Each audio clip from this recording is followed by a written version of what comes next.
Okay, today I'm in Ascot, and I've just been told actually 7 furlongs from the winning post Exactly. at Ascot with David Smalley. Thanks very much, David, for agreeing to talk to us today. Good morning, Simon. SP reporter, journalist for a long time in the Raceform Handicap book, and also academic in your other Yep. life. So you've written a book, A Head Full of Jolly Robins, which we'll talk about later. And Right. most of the stories I'm going to ask you about are in there. I Good. was very interested that there's a guy called Liam Kavanagh, I presume that's pronounced correctly. That's Bill Kavanagh, yes. That was a big part of your early life, and he founded the London School of Turf Accountancy. Now, I'm surprised that even existed, and used to teach people to settle bets. Tell us a bit about that. Well, when betting became legal and betting shops sprouted out all over the place, they needed people to settle and run the shops, take the bets, and this chap was an Irish accountant, quite a bit of a punter, but he latched on to the idea of setting up these jobs on a sound basis. And he ran a course for settlers, he ran a course for boardmen, counter clerks, and it really took off. And so much so that William Hill sort of joined the kind of operation at one stage, and they used to send quite a lot of their employees to these courses. And I just happened to meet him with the chap that was one of the BAGS, the Afternoon Greyhound Society organisers, Tom Alsop, and we got chatting, and he said he was looking for staff, and Tom said, well, I think I've got somebody who could help you. So that's how I got introduced to Bill Kavanagh, and I used to report to him maybe a couple of evenings a week. In Tottenham Court Road, there was a Coral's betting shop, and he used to say up the Freudian stairs and through the back rooms, and there we had a couple of classrooms, which we'd have about 15 people in there, and I'd sort of give them hints on settling so that they could work through the bets quickly and use quick arithmetic to settle the bets. And we seemed to get on very well together. We had a lot of, we're kindred spirits, you'd say. And I got into one or two other little... I'm going to ask about them in a minute. Yes. So you were teaching people to settle before you'd actually seen proper active service on a racecourse or anything? Yes, yeah. I've been to the race courses, but I'm not, and I'd been doing betting from time to time, and Brunel was at Acton at the time, and there were a couple of betting shops by Acton Market which were pretty busy. So I'd pop into there Friday afternoons. I used to teach on Thursday nights and the Friday afternoon off. And you taught, what did you teach? Well, I used to teach mathematics to engineers. Yeah. So it was a little bit beyond simple arithmetic for settlers.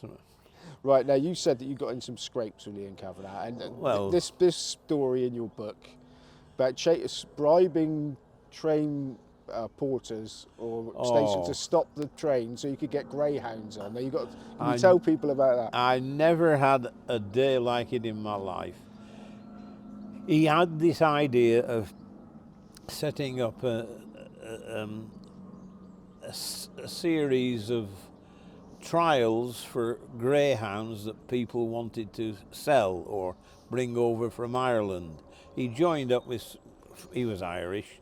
He joined up with 2 or 3 guys from Ireland to form a company that was selling greyhounds, trialling them and selling them around the UK. Basically starting at Hackney Wick, where he'd have about 40, 50 greyhounds from Ireland or from around the south of England if people wanted to sell them. And what he'd do was he'd trial them in the morning. He'd put them in the boxes, in the traps, and he'd trial them just to make sure that they followed the hare, you see, that they were quite genuine. And then after a bit of lunch, they'd all come up for auction. Well, of course, if you watch the trials, some were quite a bit better than others and would bring a bit more money than others. And so he said, oh, in my summer holidays, he got me involved in the change of ownership of these greyhounds, doing all the work for the changing the ownerships, taking the money and making everything, the handover was complete. And so I'd be at Hackney Wick sitting in a little box, and the greyhounds would be brought round and people would bid, and they get a ticket if they bought the greyhounds. They would come to me and they'd give me their details, and I'd fill out the necessary forms for them to take the greyhounds home. Well, this became quite popular, and there was one big sessions for I think it was a July afternoon, and I certainly wasn't. I was on holiday, and we started off at Hackney Wick in the morning and sold, I should say about 70 or 80 greyhounds, but there were about 100, 120 possibles. And so the next day they had a sale organised at Sheffield, at I think they call it Ollerton or Ollerton. And the idea was that the greyhounds that weren't sold at Hackney, and quite a few that were from around England, would be turn up at Ollerton on the day after trial, and we go through the same process again. Well, the idea was to meet at King's Cross at 7 o'clock in the morning, or even 6:30. And so I got up early. I was going to go up with the team and do the same job. So we get to King's Cross at 6:30, and he booked a brake van to put these greyhounds in, to carry them, the ones unsold, from Hackney up to Sheffield. These have been housed somewhere at the kennels near Windsor the night before, and we had two big furniture vans that brought them down, supposedly were to bring them down to King's Cross. Well, we get to King's Cross and there are no furniture vans and no greyhounds. And he's going spare because he said, my business is ruined. I've got to get these.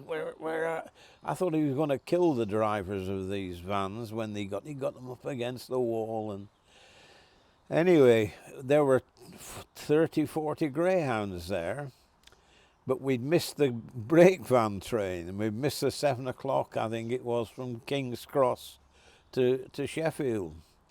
And anyway, although it might have been me, that discovered that there was a train from St Pancras to Sheffield at 9 o'clock, and that he thinks if we can get them on this train to Sheffield, the sale will be a bit late, but there are guys at Sheffield who can sort of help them pass the time. And well, he said, come on, follow me, David. And he marched round to St Pancras station and into the station master's office, said, I need a brake van. I need a van to take 30 greyhounds to Sheffield on the 9 o'clock train. He said, it's my business. If I can't have it, I'll lose my... Oh, and he was absolutely wild about it. And the station master looked at him and said, "I'm sorry, sir, we have to go through Derby before we can organise things like that." Well, suddenly 3 £10 notes appeared out of Liam's pocket, waved them in front of the station master, who immediately shot up out of his seat, picked up a bowler hat from the rack, and marched and said, "Right, follow me." So we went round to the end of the station. I was way behind them. He was running like crazy.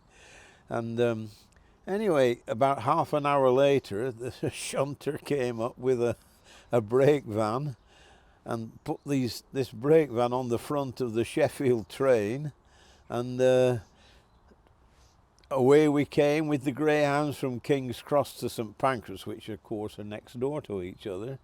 And there were 3 or 4 of our team, but I was carrying leads for 3 greyhounds, which I'd never done in my life before.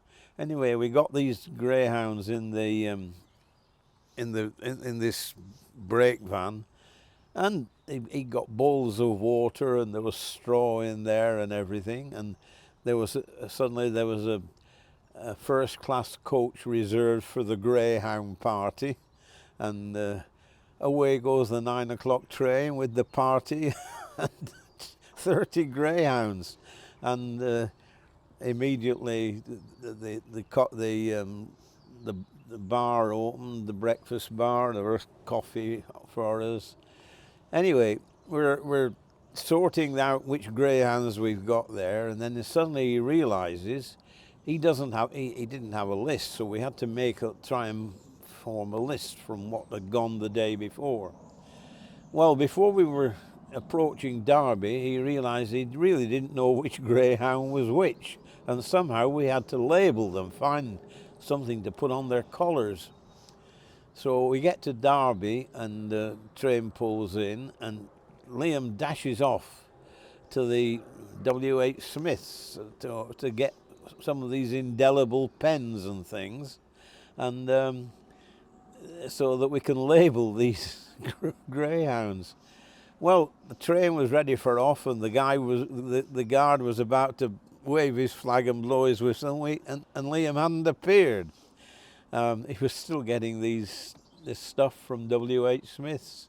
So, knowing what he'd done at St Pancras, I pulled a tenner out of my pocket and offered it to the guard. I said, "Wait for our mate, wait for our mate." And he did. Liam comes running.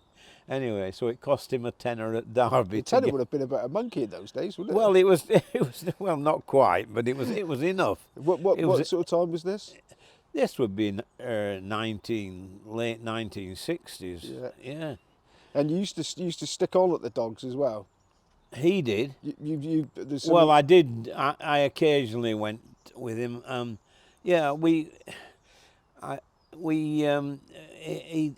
He had a group of dogs which he called by his sort of like a business tag: Wonder Settler, Baby Settler, Lightning Settler, and they used to run around the London tracks, and occasionally he'd be wanting people to put money on because he was well known there.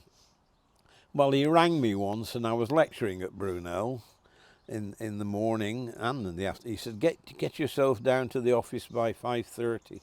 We've got a certainty at Clapton Dogs tonight, and I need somebody to put the money on." You see, so about 5 of us appeared at the Cordell's betting shop at Tottenham Court Road, and one of them was Gus Dalrymple from the Sporting Life, who used to be one of the top racing writers. He used to write a very interesting column for the Sporting Life. And 5 of us piled into a taxi, but it had started to rain, and I didn't have a raincoat, and just before, when we were assembling, I'd £15 in my pocket that I was going to put on the dog for myself, thinking it was a good thing. And the idea was he gave us all £30, and he hid at the back of the crowd, and when he waved his hat, we all went in to a different bookmaker and put this 30 quid on, you see. Well, it was raining, and I decided I'd better buy a raincoat because I didn't have one anyway. So I bought the raincoat. We went up to the track, got in, smuggled in there, and I could hear one or two sidelines saying there's something going to happen, something going to happen. And then Wonder Settler appeared up in this race, and the next thing Liam waved his hat.